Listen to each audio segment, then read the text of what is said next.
Hi dear friends, welcome back to this channel. Today in this video I will show you how you can change text font in the Canva. So without wasting time, let's start video. Before starting the process, if you did not subscribe our channel, please subscribe to it. So firstly, open the Canva application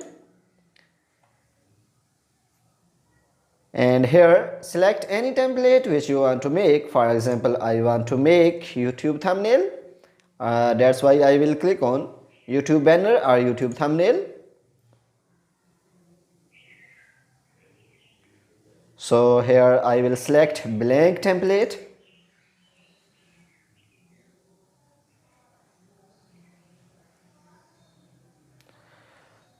So guys, I will write something that I will show you how you can change the text font very easily.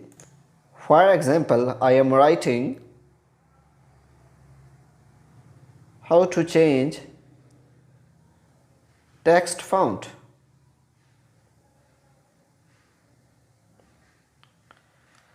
So you can see, and here you can also increase the size of text.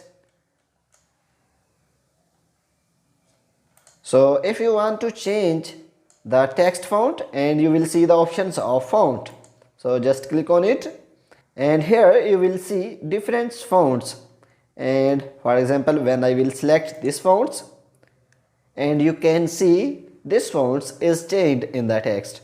So guys, in this way you can change any fonts in the text. So guys, if this video is helpful for you, please like the video and subscribe our channel. Thanks for watching.